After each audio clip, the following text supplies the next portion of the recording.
seated.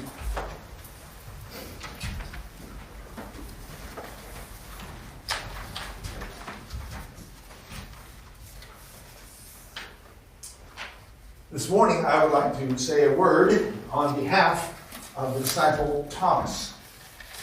Now, Thomas is often disparaged. He's sometimes called Doubting Thomas because he refused to believe the disciples when they told him that Jesus had risen from the dead and that they had seen him. He's called Doubting Thomas. It's a pretty negative name that's attached to him. And I don't think that's really fair to Thomas. On the first day, on the first Easter day, after they'd gone to the empty tomb and seen it empty, the disciples were all together that evening in a locked room. They were afraid. You can imagine why they were afraid. After Jesus had been crucified, they were afraid that they'd be associated with him, that they'd be arrested too and possibly crucified. They felt like if their leader had been taken away by the Roman Empire and crucified, maybe they would be next. So they had the door locked when they met together. They were afraid. They were in shock about what had happened on Friday. They were grieving the loss of their friend and their leader. They were confused about what had happened and what was going to happen next. So you can imagine the emotions that they were experiencing, especially after a violent death like this. And for some reason, Thomas was not with them. It doesn't say why. Maybe he had gone out to get some supplies or something. Maybe he was one of the more practical ones among them. Guys, we've got to get something to eat. And maybe he was more brave than the others. Maybe he was willing to go out and risk being seen. We don't know. All we know is that he wasn't with the rest of them, the other 10 who were left, when Jesus appeared. The door was locked. There was no way for Jesus to get in, and yet he appeared to them in person, and he showed them his hands with the nail marks on them, and his feet, and the wound in his side where the spear had pierced him on the cross. And he said, "Peace be with you." And he breathed on them the breath of the Holy Spirit. Well, you can imagine the rush of emotions that the disciples felt. Joy in seeing Jesus again, wonder, amazement, shock, surprise, and even the peace that Jesus had given them. Peace be with you, he said 2 times.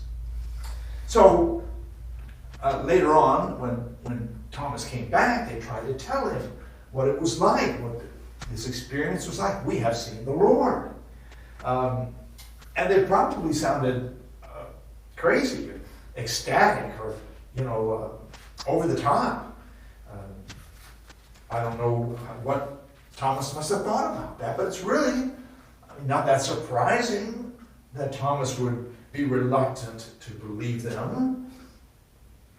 Sometimes he's cast as a sort of doubtful person, a skeptical person, but I don't think that's necessarily the case. It's just that the other disciples may have seemed like they were slightly out of their minds, that they had some crazy experience and they lost it. I don't know, how do you think you would have reacted if the disciples had told you that? I think I might have said the same thing that Thomas said. I'll believe when I see the marks of the nails in his hands and his feet. And when I can put my hand in his side, then I'll believe. And sometimes Thomas is criticized for his unbelief. He's cast as a skeptic and a literalist, sort of a dull, unimaginative, reluctant follower who refused to believe in Jesus. But I don't think that's really fair to Thomas. You have to believe, you have to admit that Thomas was at least honest. I mean, he wasn't just going to pretend.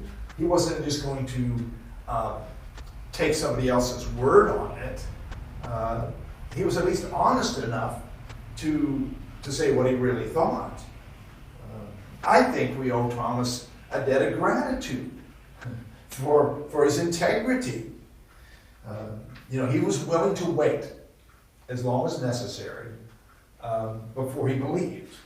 He didn't just follow the crowd. Unless I put my finger in the mark of the nails and my hand in his side, I will not believe, he said.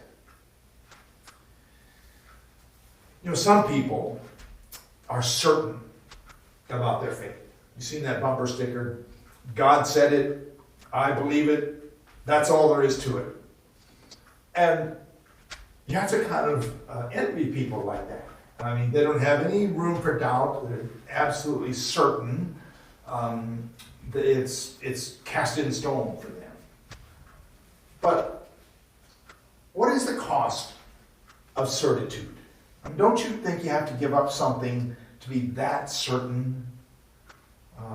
I think you have to give up a certain amount of self-reflection, a certain amount of self-honesty, a certain amount of integrity. I don't think there's anything wrong with doubt.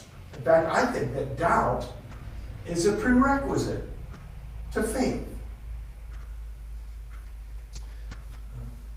The scholar James Fowler and many others have done studies on faith development.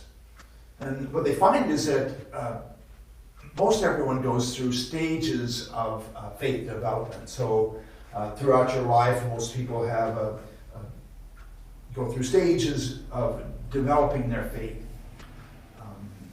We start out as infants, learning to trust our parents. If we cry, if we're wet, or if we're hungry, someone comes. And if we're taken care of, we learn the basic lesson of trust. If we're not taken care of, we don't learn that lesson. And so it's very difficult to trust in a higher power later on. So that's the first stage, just learning to trust.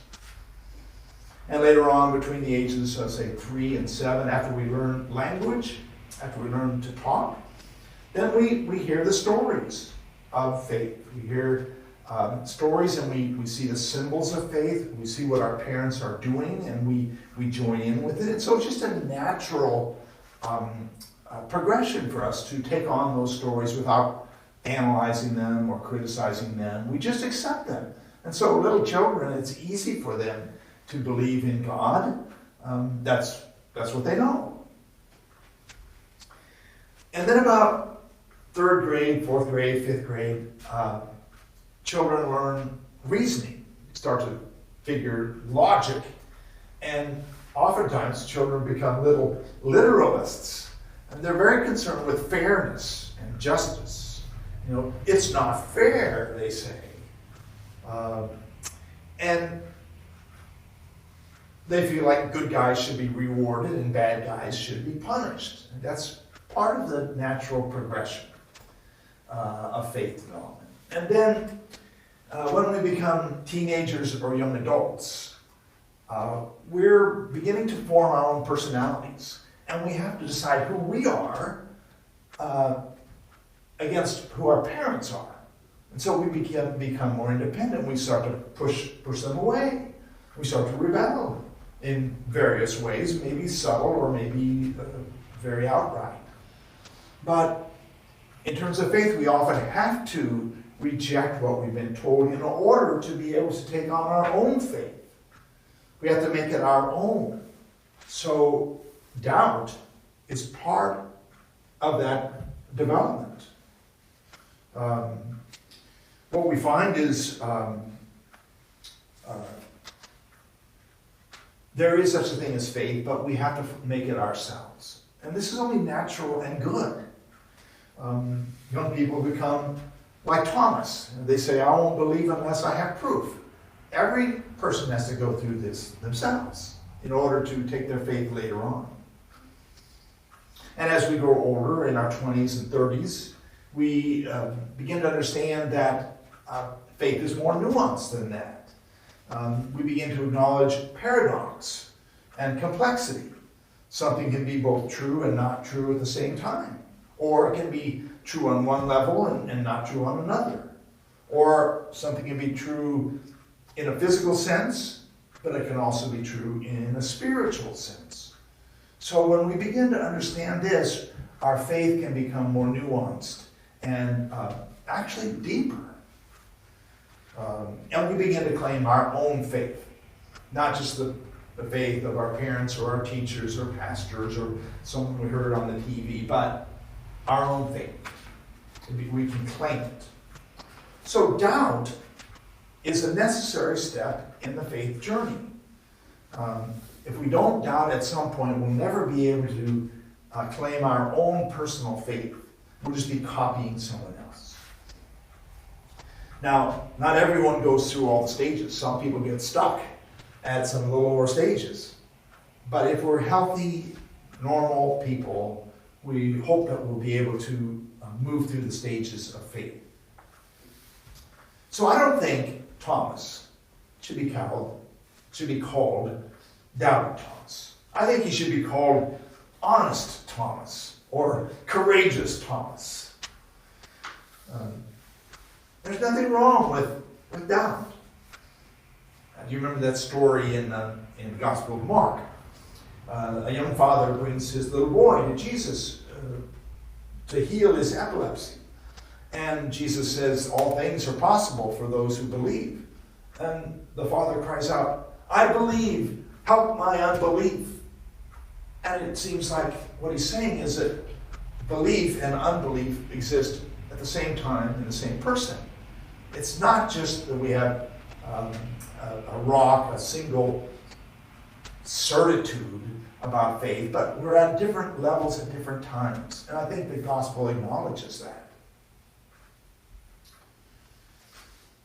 Well, when Jesus appeared to the disciples on the first Easter day, Thomas was not there. But 1 week later, on the next Sunday, the disciples had met again, and again the door was locked. And this time Jesus appeared to them again, and Thomas was with them. And Jesus spoke directly to Thomas. He said, put your finger in the marks of the nails. Put your hand in my side. Do not doubt, but believe. And this time Thomas believed, and he gave us that wonderful, profound statement. He said, my Lord and my God. You know, it seems to me that Jesus didn't reject Thomas because he doubted. In fact, Jesus came back a second time just for Thomas, to give him a second chance.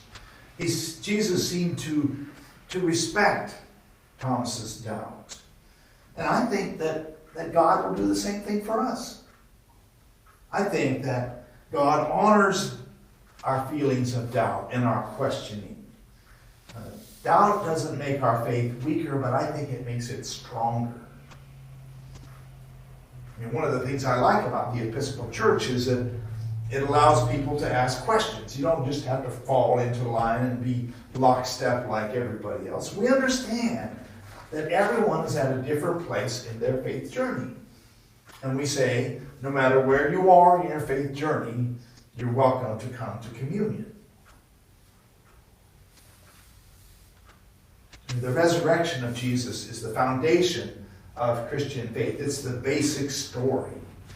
But it's difficult. It's difficult to figure out how we're going to accept this. And each person has to figure out what that means to them. You know, I find that one of the remarkable things about Thomas is that he kept coming back for those 7 days. He kept coming back into the fellowship of the disciples, and they didn't reject him. They didn't say, you're not one of us because you don't believe, go away. No, he was part of the family of belief. He was part of their community. So if you have a crisis of faith, or if you have a period of questioning where it doesn't seem to fit, don't stop coming to church.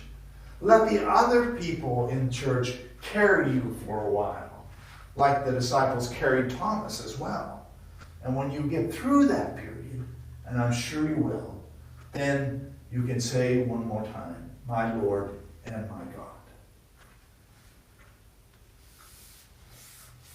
I'm thankful that we have Thomas as an example and as a guide for our journey of faith.